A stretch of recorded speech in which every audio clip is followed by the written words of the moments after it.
తండ్రి అయిన దేవుని పరిశుద్ధ నామమునకు మహిమ కలుగునుగాక. క్రీస్తునందు ప్రియమైనటువంటి శ్రోతలకు దేవుని నామమున శుభములను తెలియచేస్తూ జీవవాక్కుల కార్యక్రమమును టెలివిజన్ ద్వారా వినుటకు ప్రేమపూర్వకంగా ఆహ్వానించుచూ ఉన్నాను. గ్రంథం నుంచి ఒక మాట చదువుకొని ప్రార్థనతో ముందుకు వెళ్దాం. 2 తిమోతి పత్రిక 3వ అధ్యాయము 12వ వచనము. క్రీస్తు యేసునందు సద్భక్తితో బ్రతుకనుద్దేశించిన వారందరూ హింస పొందుదురు. క్రీస్తు యేసునందు సద్భక్తితో బ్రతుకనుద్దేశించిన వారందరూ హింస పొందుదురు. ప్రార్థన చేద్దాం. పరలోకపు తండ్రి, కరుణామయుడా, జీవవాక్కులు కలిగిన దేవా, వందనాలు స్తుతులయ్యా. ఇంకొకసారి నీ పాద సన్నిధికి రావడానికి, నీ మాటలను వినడానికి, బోధించడానికి మీరిచ్చిన తరుణాన్ని బట్టి స్తుతులు చెల్లిస్తున్నాము తండ్రి. ప్రభువా, నీ మాటలను బోధించడానికి అర్హత లేని నాకు నాయనా అనుకూలతనిచ్చావు, నిలబెట్టావు నీ సాధనంగా. వందనాలు స్తుతులు ప్రభువా. నీ మాటల్లో బలముంది, నీ మాటల్లో శక్తి ఉంది ప్రభువా. జీవము కలిగిన నీ మాటలు వినిపింపచేయి తండ్రి. నాకు, మాకు, మా శ్రోతలకు కావలసిన జీవవాక్కులను మీరు వినిపింపచేయమని వందనాలు స్తుతులు చెల్లిస్తూ, వినగలిగిన చెవిని, సిద్ధమైనటువంటి హృదయాన్ని మాకు అనుగ్రహించుమని యేసునామమున ప్రార్థిస్తున్నాము తండ్రి. ఆమేన్. క్రీస్తునందు ప్రియమైన వారలారా, శ్రమ అను మాట కానీ, శ్రమలు పొంది ఎదుర్కొని అనుభవించని క్రైస్తవులైన వారు ఉండరు. ఈ పదము బాగా పరిచయము, ఈ పదము చాలా అనుభవం కూడా. ఎందుచేతనంటే క్రైస్తవ్యము పూలబాట కాదు, ముళ్ళబాట. నన్ను వెంబడించువాడు తన సిలువను ఎత్తుకొని అంటాడు. నన్ను వెంబడించువాడు తన సిలువను ఎత్తుకొని నన్ను వెంబడించాలని ప్రభు అంటాడు. చాలా జాగ్రత్తగా మాట్లాడతాడు ప్రభువుల వారు. నా సిలువను ఎత్తుకొని వెంబడించండి అనలేదు. ప్రతివాడు తన సిలువను ఎత్తుకొని వెంబడించాలి. తన సిలువ అంటే శ్రమలతో కూడిన తన క్రైస్తవ జీవితాన్ని భరిస్తూ ముందుకు వెళ్ళాలి అని ప్రభువుల వారి ఉద్దేశం. తన క్రైస్తవ జీవితంలోని శ్రమలను అనుభవిస్తూ ఎదుర్కొంటూ ముందుకు వెళ్ళాలి అని అర్థం. సిలువ అంటే ఓ సిలువను చేయించుకొని అది ఎత్తుకొని తిరుగుతూ ఉండడం కాదండి, పొరపాటు. సిలువను ఎత్తుకోవడం అంటే శ్రమలను ఎత్తుకోవడము, శ్రమలను ఎదుర్కోవడము, శ్రమలను భరించడము, శ్రమలలో ఉండుట తప్పనిసరిగా వస్తాయండి, కాదనడానికి ఎంత మాత్రమూ వీలు లేదు. కొంచెం ముందుకు వెళ్ళినట్లయితే శ్రమలు అనగా కష్టాలు అని అర్థం. శ్రమల వలన కష్టాలు వస్తాయి, కష్టాలు శ్రమలు, మరియు శోధనలు వస్తాయి. నా ప్రియమైన వారలారా, శ్రమ, శోధన రెండు ఒకటేనా? కొంచెం తేడా ఉందండి. శ్రమ అనేది ఒక వ్యక్తికి బహిర్గతమైన కారణాలతో సంభవించినట్లయితే దానిని శ్రమ అంటారు. శ్రమ అనగా ఒక వ్యక్తికి బహిర్గత అంశాల వలన, బహిర్గత కారణాల వలన, బాహ్య కారణాల వలన శ్రమ వచ్చినట్లయితే, కష్టం వచ్చినట్లయితే దాన్ని శ్రమ అంటారండి. అంటే క్రైస్తవుడిగా జీవిస్తే శ్రమలు వస్తాయి. చూడండి, అందుకోసమే పౌలు అంటాడు తిమోతికి రాసిన 2వ పత్రిక 2వ అధ్యాయం 9వ వచనంలో, సువార్త విషయమై సంకెళ్లతో బంధింపబడి శ్రమపడుచున్నాను. సువార్త విషయమై సంఖ్యలతో బంధించబడి శ్రమపడుతున్నాను. బహిర్గత కారణాలు. ఎక్కడైతే సువార్త నేను చెప్పానో ఆ సువార్త వలన సంఖ్యలతో బంధింపబడి శ్రమను అనుభవిస్తున్నాను. అయినా వెనకాడలేదు, అయినా జంకలేదు. అపోస్తలుడైన పౌలు, మన పితరునికి ఉన్నంత ధైర్యము ఎవరికి లేదు సుమా. అయితే ఇట్టి శ్రమలను అనుభవించుటకు మనము నియమింపబడిన వారము. క్రైస్తవుడా, ఇట్టి శ్రమలను అనుభవించడానికి మనము నియమింపబడిన వారము. క్రైస్తవులైనామంటే శ్రమలు, ఓ శ్రమల మూట భరించాలి, ఓ శ్రమలను ఎదుర్కోవాలి, శ్రమలకు తారసపడతాము, శ్రమలను అనుభవించాలి. ఇంత శ్రమ పడుతున్న పౌలు అంటాడు, ఈ హేతువు చేత ఈ శ్రమలు అనుభవించుచున్నాను, కానీ నేను నమ్మిన వానిని ఎరుగుదును. శ్రమలలో కూడా సవాలు చేసే వ్యక్తి మన పితరుడైన అపోస్తలుడైన పౌలు. 2 తిమోతి 1 అధ్యాయం 12వ వచనంలో ఈ మాట వ్రాస్తాడు, ఈ హేతువు చేత శ్రమలను అనుభవించుచున్నాను, కానీ నేను నమ్మిన వారిని ఎరుగుదును. ప్రియమైన వారలారా, శ్రమ క్రైస్తవులకు వస్తాయి, తప్పనిసరి, ఎదుర్కోక తప్పదు. సైతాను మౌనంగా ఉండనీయదు. కానీ ఇంకొక విషయం, శోధన అనేది కూడా ఉంది. ఇది కూడా కష్టమైందే. అయితే శ్రమకు శోధన, శ్రమ ఒక విధమైనటువంటి కష్టము, శోధన ఒక విధమైనటువంటి కష్టము. శ్రమ అనేది బహిర్గత కారణాల చేత, బహిర్గత అంశముల చేత కష్టం ఎదుర్కొన్నట్లయితే దాన్ని శ్రమ అంటారు. శోధన అంటే అంతర్గత కారణాల చేత, బయటి వాళ్ళు ఎవరు కారణం కాదు, బయటి పరిస్థితులు ఎంత మాత్రం కారణం కాదు, కానీ అంతర్గత కారణముల చేత. ఏంటది? యాకోబు పత్రిక 1 అధ్యాయము 14వ వచనంలో ఈ విధంగా రాయబడింది, ప్రతివాడును స్వకీయమైన దురాశల చేత ఈడ్వబడి మరులు గొల్పబడిన వాడై శోధింపబడును. ప్రతివాడును స్వకీయమైన దురాశల చేత ఈడ్వబడి మరులు గొల్పబడిన వాడై శోధింపబడును. చూసారా? ఈ 2 కూడా సైతాను కలుగజేసేవే. శ్రమలు, శోధనలు 2 కూడా సైతాను కలుగజేసేటివే. నా ప్రియమైన వారలారా, ఇప్పుడు మరలా శ్రమలకు వెళ్దాం. చూడండి, ఒక్కసారి జ్ఞాపకం చేసుకుంటే, క్రైస్తవులకు శ్రమలు వస్తాయి. సద్భక్తితో ఉండాలని ఎప్పుడైతే అనుకుంటారో వారికి శ్రమలు వస్తాయి. సువార్త సేవ చేయాలని ఎప్పుడైతే తలంచి ప్రయత్నించి ఆ ప్రయత్నంలో ముందుకు వెళ్తుంటారో శ్రమలు ఎదుర్కొంటారు. నా ప్రియమైనటువంటి వారలారా, అయితే ప్రభువు కొరకు శ్రమ పడేటప్పుడు, ప్రభువు కొరకు జీవించడంలో శ్రమను ఎదుర్కొన్నప్పుడు ప్రభువే ఆదరిస్తాడు, ప్రభువే కనికరిస్తాడు, ప్రభువే ఓదార్చుతాడు, ప్రభువే కన్నీరు తుడుస్తాడు. అది ప్రభువు కొరకు శ్రమపడుతూ, ప్రభువు స్వార్థ సేవ కొరకు శ్రమ పడుతున్నప్పుడు, ప్రభు కొరకు జీవించుటలో శ్రమ కలిగితే ప్రభువే ఆదరిస్తాడు, కనికరిస్తాడు, ఓదార్చుతాడు, కన్నీరు తుడుస్తాడు. అయితే నా ప్రియమైన వారలారా, స్వయంకృతమైనటువంటి శ్రమలు ఉన్నాయి, కొన్ని స్వయంకృతమైన శ్రమలు ఉన్నాయి. ఆ శ్రమలను అనుభవిస్తున్నప్పుడు దేవుని ఎదుట పశ్చాత్తాప పడినప్పుడు మాత్రమే ఆయన శ్రమల నుంచి విడుదల చేస్తాడు. దేవుని ఎదుట తాను పశ్చాత్తాపపడి తాను చేయుచున్నటువంటి పనుల నిమిత్తమై పశ్చాత్తాపపడి క్షమాపణ కోరినప్పుడు అప్పుడు ఆయన వాటిలో నుండి విడుదల చేస్తాడు. వీటి ఎడల జాగ్రత్తగా ఉండాలి. కొన్నింటిని మనము తెలుసుకుందాం. మొదటిది అన్యాయపు ఆక్రమణ. దాని వలన శ్రమలు వస్తాయి. అన్యాయంగా ఆక్రమించుకోవడము. ఇక్కడ హబక్కూకు గ్రంథము 2వ అధ్యాయము 6వ వచనంలో ఈ విధంగా వ్రాయబడి ఉంది. హబక్కూకు గ్రంథము 2వ అధ్యాయము 6వ వచనంలో ఈ మాట రాయబడింది, తనది కాని దానిని ఆక్రమించి అభివృద్ధి నొందిన వానికి శ్రమ. నీకు ఇవ్వబడింది అనుభవించు, నీకు ఇతరులు ఇచ్చింది అనుభవించు, బహుమతిగా పొందింది అనుభవించు, ఇంకెవరైనా కానుకగా ఇచ్చింది అనుభవించు. అయితే తనది కాని దానిని పొందకూడదు, పొంది అనుభవించకూడదు, అభివృద్ధి నొందకూడదు. పొందకూడదు, అనుభవించకూడదు, అభివృద్ధి చెందకూడదు.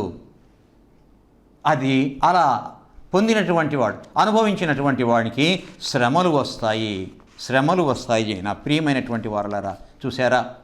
దేవుడికి ఇచ్చింది తిను, సంతోషించు, అనుభవించు, బహుమతిగా పొందింది, కానుకగా పొందింది అనుభవించు. అంతేగాని నీది కానిది, నాది కానిది, మనది కానిది అనుభవించినప్పుడు శ్రమలు వస్తాయి.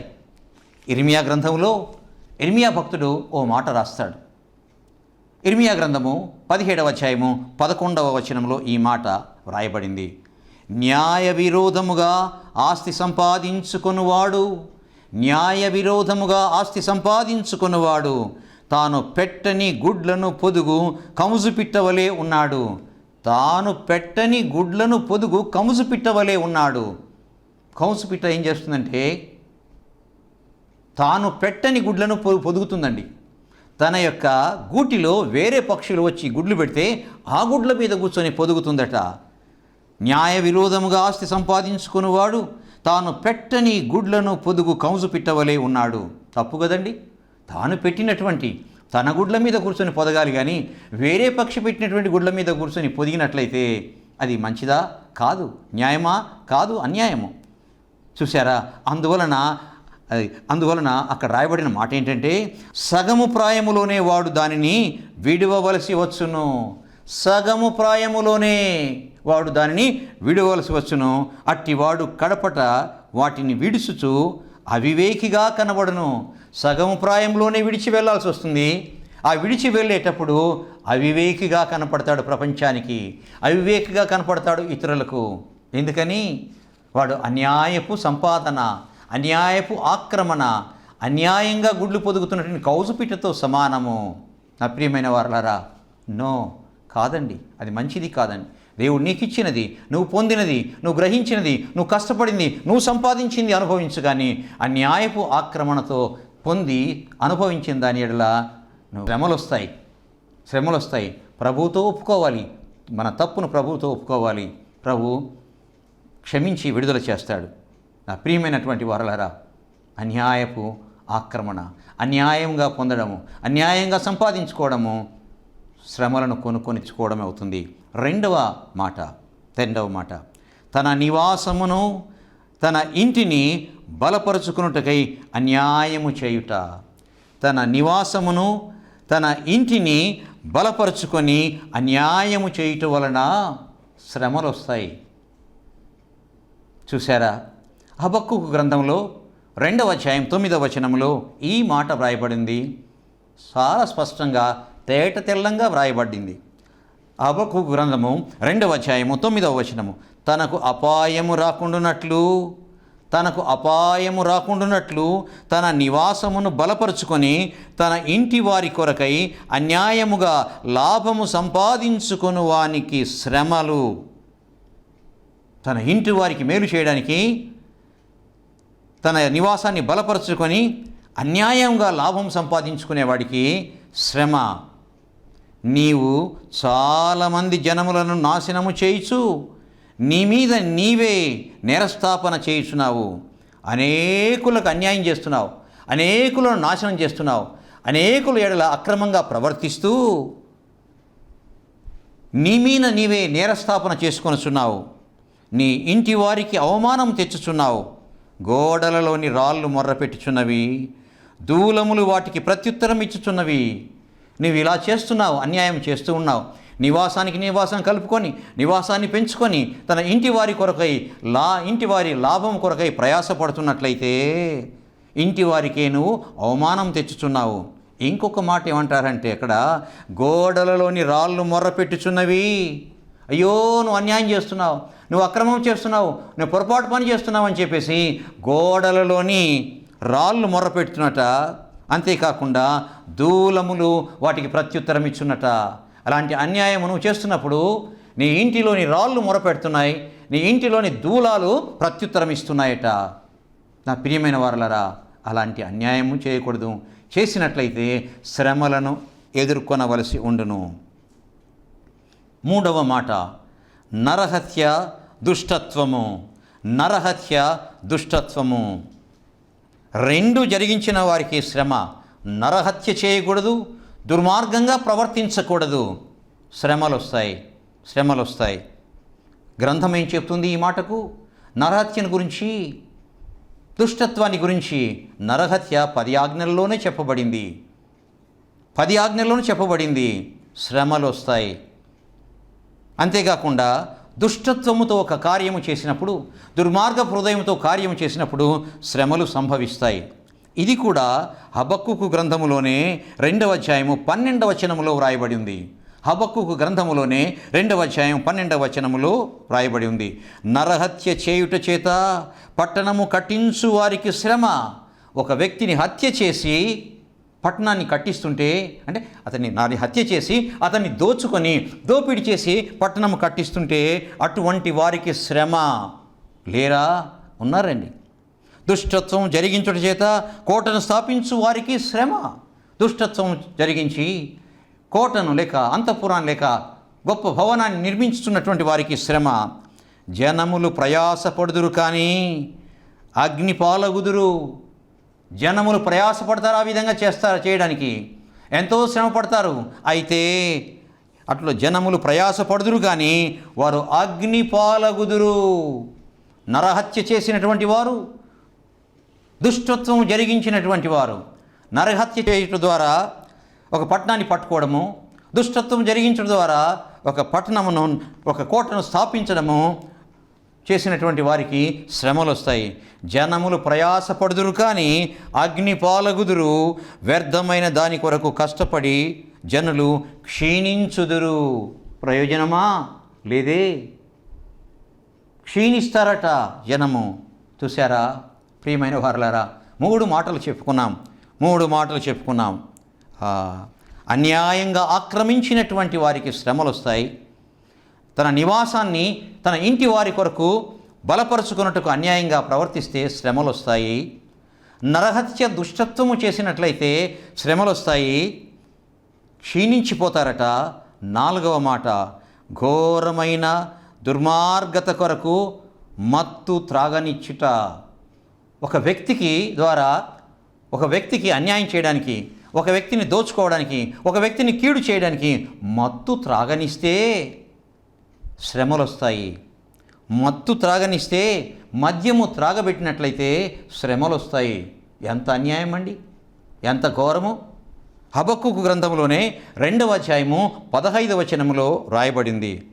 హబక్కూకు గ్రంథము 2వ అధ్యాయం 15వ వచనములో, తమ పొరుగువారి మానము చూడవలెనని ఘోరమైన ఉగ్రతను కలిపి వారికి త్రాగనిచ్చి వారిని మత్తులుగా చేయి వారికి శ్రమ.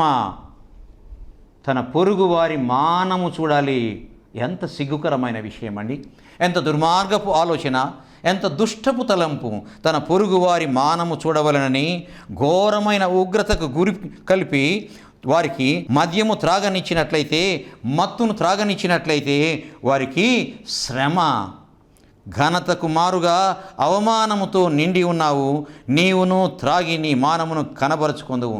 అలా నువ్వు చేసినట్లయితే నీవు కూడా నీ మానమును కనబరుచుకొనవలసి వస్తుంది. ఓ నరుడా, ఓ మానవుడా, హెచ్చరిస్తున్నాడు దేవుని వాక్యము గద్దిస్తుంది. చూశారా, పరుల మానము చూడడానికి మద్యము త్రాగనిచ్చి మరి ఈ పని చేసినట్లయితే నీవు కూడా అదే పనిని ఎదుర్కొనవలసి వస్తుంది. నీవు కూడా అదే స్థితిని ఎదుర్కొనవలసి వస్తుంది. దేవుడు హెచ్చరిస్తున్నాడు. 4 మాటలు నేను మీతో పంచుకున్నాను నా ప్రియమైన శ్రోతలారా. 5వ మాట, విగ్రహారాధన చేసిన ఎడల శ్రమ. విగ్రహారాధన చేయకూడదని మన దేవుడైనటువంటి ప్రభువు 10 ఆజ్ఞలలో ఒక ఆజ్ఞగా మనల్ని ఆదేశించాడు. ఇక్కడ మరలా దానిని జ్ఞాపకం చేస్తూ దేవుడు చెప్తున్నాడు, అన్నింటిలో దేవునికి నచ్చనిది విగ్రహారాధన, మరియు అది కూడాను వేరొక దేవుణ్ణి ఆరాధించుట లేక పూజించుట. విగ్రహారాధన అంటే వేరొక దేవుణ్ణి ఆరాధించుట లేక పూజించుట. ఇది కూడా హబక్కూకు గ్రంథంలో 18వ వచనం 2వ అధ్యాయము 18వ వచనం నుంచి వ్రాయబడింది. హబక్కూకు గ్రంథము 2వ అధ్యాయము 18, 19వ వచనములో ఈ మాట వ్రాయబడింది. చెక్కడపు పనివాడు విగ్రహములను చెక్కుట వలన ప్రయోజనమేమి? పనివాడు మూగ బొమ్మను చేసి తాను రూపొందించిన దానియందు నమ్మిక ఉంచుట వలన ప్రయోజనమేమి? చెక్క పని చేసేవాడు కొయ్యతో లేక చెక్కతో ఒక బొమ్మను చేయటం వలన ప్రయోజనం ఏమిటి? అబద్ధములు బోధించు పోత విగ్రహముల యందు నమ్మిక ఉంచడం వలన ప్రయోజనమేమి? దానిని చెక్కి అబద్ధ బోధలు చేసినందువలన వాడికి ప్రయోజనమేమి? 19వ వచనము చూచినట్లయితే, కర్రను చూచి మేలుకొమ్మనియు మూగరాతిని చూచి లెమ్మనియు చెప్పువానికి శ్రమ, అది ఏమైనా బోధించగలదా? అది బంగారంతోనూ వెండితోనూ పూత పోయించెను, కానీ దానిలో శ్వాసం ఎంత మాత్రమూ లేదు. జీవము లేని ఆ విగ్రహములను, జీవము లేని ఆ పోత విగ్రహములను, జీవము లేని ఆ చెక్క విగ్రహములకు ఊపిరి ఉందా? ప్రాణముందా? అట్టి దానిని చేసి దానిని ఆరాధించు వానికి శ్రమ, శ్రమ, శ్రమ. దేవుని నమ్మి విగ్రహాలను విగ్రహాలు పెట్టుకొని పూజించేవారు లేరా? ఉన్నారండి. నో, అలా చేయకూడదు. వాక్యం చెప్తుంది. ప్రియమైనటువంటి వారలారా, 5 మాటలు నేను మీతో పంచుకున్నాను. 6వ మాట, ముష్కరులైన భ్రష్టులైన అన్యాయస్తులకు శ్రమ.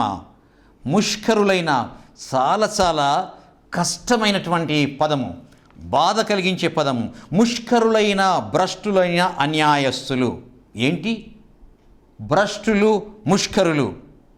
భ్రష్టులైన ముష్కరులైనటువంటి వారికి, అన్యాయము చేయి వారికి, అన్యాయము చేస్తూ నివసించే వారి పట్టణానికే శ్రమ. ముష్కరులు అంటే ఎదురు తిరిగేవారు, రెబెలియస్ పీపుల్. దేవుని ఎడల, దేవుని మాటల ఎడల, దైవ సేవకుల ఎడల, దైవజనుల ఎడల, దేవుని వాక్యం ఎడల ఎదురు తిరుగువారు. These are called rebellious. తెలుగులో ముష్కరులు అంటారు. దేవుని మాటలకు, దేవునికి ఎదురాడువారు ముష్కరులు. భ్రష్టులు అంటే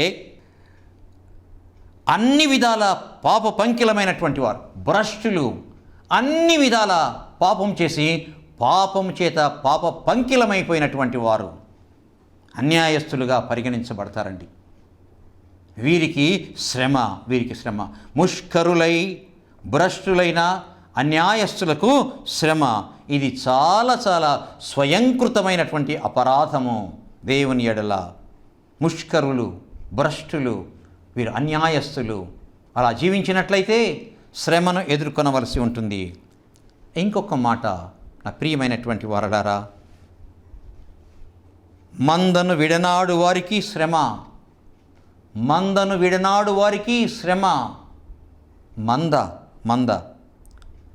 మంద అనగా గొర్రెల మందకు సాదృశ్యము. బైబిల్ గ్రంథములో పాత నిబంధనలు కానీ కొత్త నిబంధనలు కానీ మంద అనే పదము గొర్రెల మందకు సాదృశ్యముగా రాయబడింది నా ప్రియమైన వారలారా. అంతేకాకుండా మంద సంఘమునకు సాదృశ్యమైనది. మంద గొర్రెల మందకు సాదృశ్యమైనది.